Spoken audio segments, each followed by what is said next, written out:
Hello good morning student, I am Raju Thackeray and welcome in excellent academy Kuradi. हर बार की तरह मैं इस बार फिर एक केमिस्ट्री का वीडियो लेकर के आया हूँ जो आपके एचएससी के लिए बहुत इंपॉर्टेंट वीडियो होगा। और इसके अंदर में आज हमको पढ़ना है electrophilic substitution reaction of aldehyde and ketone. तो गाइज इलेक्ट्रोफिलिक सब्स्टिट्यूशन रिएक्शंस अगर अपने को पढ़ना है तो इसके लिए आपको दो रिएक्शंस के बीच में का डिफरेंस पता होना चाहिए। First one the nucleophilic substitution reaction and second one is the electrophilic substitution reaction.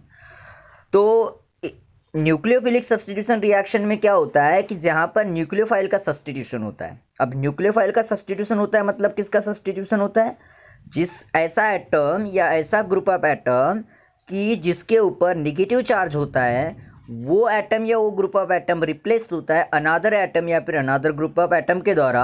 उस सब्स्टिट्यूशन को हम न्यूक्लियोफिलिक सब्स्टिट्यूशन रिएक्शन बोलते हैं। लेकिन इलेक्ट्रोफिलिक सब्स्टिट्यूशन रिएक्शन का मतलब क्या होता है कि गिवन कंपाउंड में से जिस ग्रुप के ऊपर या फिर जिस एटम के ऊपर में पॉजिटिव चार्ज होगा। अब पॉजिटिव चार्ज होगा मतलब उसी को हम इलेक्ट्रोफाइल बोलेंगे। उसका रिप्लेसमेंट होगा किसी अनादर एटम के द्वारा या ग्रुप ऑफ एटम के द्वारा। उस सब्स्टिट्यूशन को या उस रिप्लेसमेंट को ही हम लोग क्या बोलेंगे? इलेक्ट्रोफिलिक सब्स्टिट्यूशन रिएक्शन बोलेंगे। अब बात रही अल्डिहाइड और कीटोन की। अब अल्डिहाइड और कीटोन में इलेक्ट्रोफिलिक सब्स्टिट्यूशन करना है तो गाइस एक चीज़ का ध्यान रखना कि इलेक्ट्रोफिलिक सब्स्टिट्यूशन एरोमेटिक अल्डिहाइड में या फिर एरोमेटिक कीटोन में ही होगा। हमारा जो नॉर्मल जो चैन वाले जो कीटोन्स हो गए या रिएक्शंस हो गए उसके अंदर में इलेक्ट्रोफिलिक सब्स्टिट्यूशन नहीं होता। तो इस चीज़ का बिल्कुल क्लियर तरीके से ध्यान रखना कि इलेक्ट्रोफिलिक सब्स्टिट्यूशन में हमको एरोमेटिक कंपाउंड को क्या करना है? लेना है। तो हमने जैसे फर्स्ट चैप्टर में और सेकंड चैप्टर में भी इलेक्ट्रोफिलिक सब्स्टिट्यूशन किए, लेकिन वहाँ पर हमने देखे कि मैक्सिमम टाइम हमको वहाँ पर आर्थो और पैरा प्रोडक्ट हमको मिले हैं। लेकिन हमको यहाँ पर किस प्रकार से मिलेगी इसके लिए हमको देखना पड़ेगा अल्डिहाइड और कीटोन के अंदर। तो गाइज अल्डिहाइड और कीटोन के अंदर में एक चीज़ का ध्यान रखना कि आर्थो और पैरा प्रोडक्ट नहीं मिलता। इस चीज़ का ध्यान रखना, नोट कर दीजिएगा पहला मेन पॉइंट कि अल्डिहाइड और कीटोन का जब इलेक्ट्रोफिलिक सब्स्टिट्यूशन होगा तो उसके अंदर में आपको किसी भी प्रकार से वहाँ पर आर्थो या पैरा कंपाउंड ये प्रोडक्ट में नहीं मिलेगा। और एक चीज़ का ध्यान रखना कि आपको लास्ट में एक आपको होमवर्क भी रहेगा और होमवर्क रहेगा आपको कि आपको हैलोजिनेशन करना है। हैलोजिनेशन के एक एग्जांपल लेकर के रिएक्शन मुझे लास्ट में आपको पूरा वीडियो देखने के बाद में बना करके देना है। ओके गाइज, तो चलो आप पढ़ लेते हैं, बाद में आप होमवर्क बनाओगे। तो एरोमेटिक अगर अल्डिहाइड लेंगे या फिर कीटोन लेंगे तो जिसका इलेक्ट्रोफिलिक सब्स्टिट्यूशन रिएक्शन होगा जस्ट लाइक नाइट्रेशन हो सकता है, सल्फोनेशन हो सकता है और हैलोजिनेशन हो सकता है।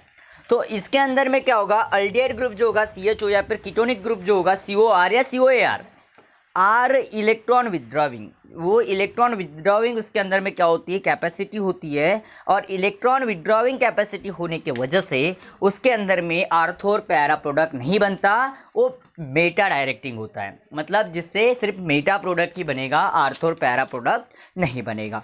तो इसीलिए मैंने क्या किया, सबसे पहले नाइट्रेशन किया। तो नाइट्रेशन का मतलब क्या होता है कि introduction of the nitro group. अब इंट्रोडक्शन ऑफ नाइट्रो ग्रुप मतलब NO2 का ग्रुप क्या होगा? इंट्रोडक्शन होगा।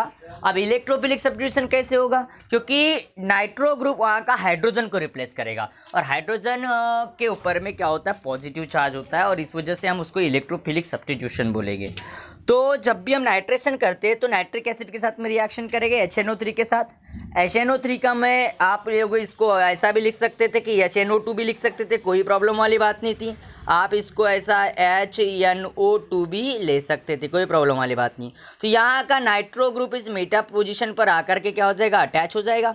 चाहे इस साइड में लो, ये वाली भी मेटा पोजीशन है और ये वाली भी मेटा पोजीशन है, कहीं भी वहाँ का हाइड्रोजन को रिप्लेस कर दो और NO2 को वहाँ पर अटैच कर दो। ठीक है गाइस, अब बचा क्या? वहाँ पर आपका HNO3 था, वहाँ पर क्या बचा? HO बचा और इधर से एक H निकला। तो ये कंबाइन होकर के क्या बन जाएगा? बाय प्रोडक्ट में H2O चला गया। आप लोग रिएक्शन में लिख लीजिएगा इस H2O को, क्योंकि H2O को आपको लिखना पड़ेगा। अब मैंने वहाँ पर नहीं लिखा, मैंने नॉर्मल रिएक्शन लिया, आप वहाँ पर बाय प्रोडक्ट में H2O को लिख सकते हो।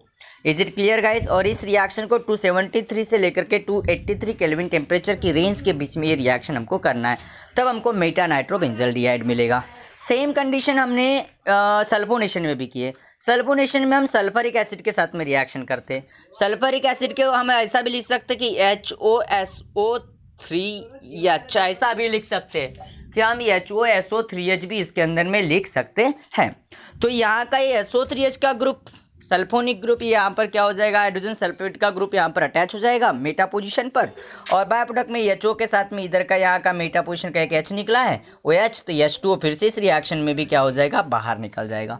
ऐसा सिंपल ये हमारी रिएक्शन है, इलेक्ट्रोफिलिक सब्स्टिट्यूशन रिएक्शन, क्योंकि इसके अंदर में इलेक्ट्रोफाइल सब्स्टिट्यूट हो रहा है और इस वजह से मतलब इलेक्ट्रोफाइल का रिप्लेसमेंट हो रहा है, और इसीलिए हमको इसको इलेक्ट्रोफिलिक सब्स्टिट्यूशन रिएक्शन बोलते हैं। क्योंकि सब्स्टिट्यूशन का मतलब ही होता है रिप्लेसमेंट, किसी एटम का किसी अनदर एटम से या ग्रुप ऑफ एटम से क्या होना, रिप्लेसमेंट होना, मतलब इलेक्ट्रोफिलिक सब्स्टिट्यूशन होना। इसके बाद में देखो गाइस, इसके ऊपर का होमवर्क आपको मैंने पहले दे चुका। अब इसके बाद में यूजेस के बारे में पढ़ना है। तो आपको मार्च 2013 में इसके ऊपर में यूजेस पूछे गए थे, एसिड फॉर्मल्डिहाइड, एसिटल्डिहाइड और एसीटोन के ऊपर में इसका क्वेश्चन आ चुका था, और इसलिए मैंने इंपॉर्टेंट समझा कि इसके यूजेस आप लोगों को क्या करना चाहिए, बताना चाहिए। तो सबसे पहले हम शुरुआत करेंगे अल्डिहाइड और कीटोन के यूजेस में फॉर्मल्डिहाइड से। तो फॉर्मल्डिहाइड का क्या होता है कि फॉर्मल्डिहाइड जनरली डिसइंफेक्टेंट के तौर पर काम करता है। अब डिसइंफेक्टेंट का मतलब क्या होता है, पहली बात हमको समझ में आना चाहिए कि डिसइंफेक्टेंट मतलब कि जो जस्ट लाइक एज फिनॉल को आपने यूज किया कि किसी इन्फेक्शन को क्या करने के लिए, रिमूव करने के लिए, तो उसी तरीके से किसी क्लीनिंग पर्पज़ के लिए या किसी इन्फेक्शन को रिमूव करने के लिए हम लोग डिसइंफेक्टेंट के तौर पर फॉर्मल्डिहाइड को यूज कर सकते हैं।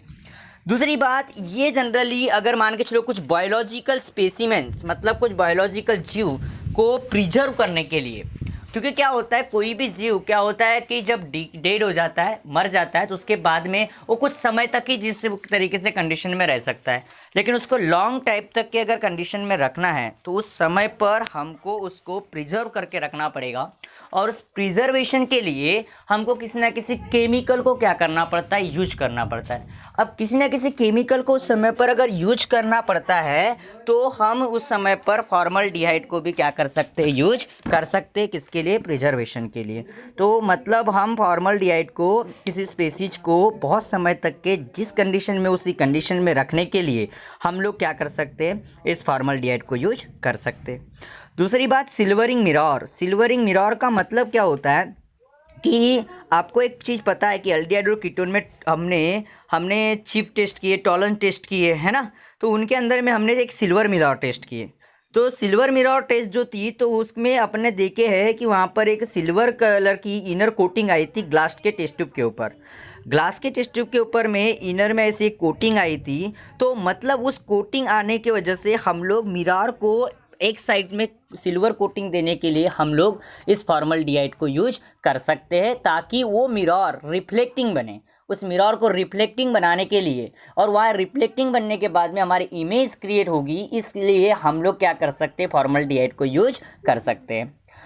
आफ्टर दैट इसका मोस्ट इंपॉर्टेंट यूज है फॉर्मल्डिहाइड का कि preparation of various type of plastic resins.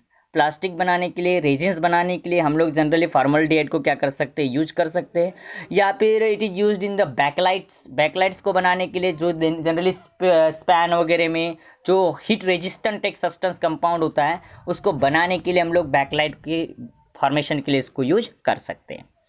इसमें से आपको कोई भी 2 यूजेस पूछेगा, कोई भी 2 यूजेस आपको लिखना है, 1 मार्क का क्वेश्चन आएगा, उससे ज़्यादा एक के ऊपर में मार्क्स नहीं होगा। एसिटल्डिहाइड की बात करते हैं। एसिटल्डिहाइड एक स्टार्टिंग मटेरियल होता है preparation of many organic compound. Many compounds के प्रिपरेशन के लिए एक स्टार्टिंग मटेरियल के तौर पर हम इसको क्या करते हैं, यूज करते हैं। और हमने देखे एसिटल्डिहाइड से हमने बहुत सारे केमिकल रिएक्शन किए, और बहुत सारे केमिकल रिएक्शन से उससे अलग अलग प्रकार के क्या बने, केमिकल्स बनते हुए हमको नजर आए। दूसरी बात, use to preparation of acetic acid. Acetic acid के प्रिपरेशन के लिए इसका बहुत ज़्यादा यूज होता है, ताकि हम उसको आगे जा कर के हम विनेगार्स वगैरह में बहुत ज़्यादा हम क्या करते हैं, यूज करते हैं। एंड डीडीटी आपने डीडीटी के बारे में फर्स्ट चैप्टर में बहुत तरीके से अच्छे तरीके से पढ़े हो। ये डीडीटी की वैक्सीन है और जो ट्रीटमेंट के लिए यूज होता है, मलेरिया के ट्रीटमेंट के लिए डीडीटी क्या होती है, जनरली यूज होती है।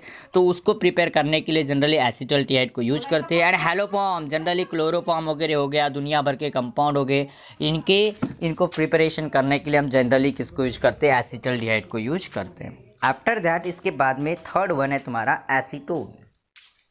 एसीटोन एक जनरली अगर बात करें तो ये कीटोन है। हमने अभी दो अल्डिहाइड देखे, एक हम कीटोन देख लेंगे। तो कीटोन एक कमर्शियल सॉल्वेंट के तौर पर यूज होता है और आपको बताने की ज़रूरत नहीं कि सॉल्वेंट क्या होता है, सोल्यूट क्या होता है एंड सॉल्यूशन क्या होता है, बताने की आपको ज़रूरत नहीं है। सॉल्वेंट मतलब ऐसा सब्सटेंस की जो किसी अनदर सब्सटेंस को डिजॉल्व करता हो। जस्ट लाइक एज आप लोगों ने अगर शुगर का सोल्यूशन अगर देखे, शुगर वहाँ पर घुल जाती है। कौन घुलाता है, वाटर घुलाता है। वाटर एक सॉल्वेंट हो गया, शुगर क्या हो गई, सोल्यूट हो गई। तो किसने घुलाया, वाटर ने। तो वैसे ही ये एक बहुत सारे ऐसे सब्सटेंस होते हैं कि जो वाटर में डिजॉल्व नहीं होते। तो इन सब्सटेंस को डिजॉल्व करने के लिए जनरली हम लोग एसीटोन को यूज कर सकते हैं। या फिर ये एक्सप्लोजिव्स, जिनसे क्या हो सकता है, ब्लास्ट वगैरह एक्सप्लोजन हो सकता है, जस्ट लाइक क्रैकर्स वगैरह एक्सप्लोजिव के अंदर में आते हैं।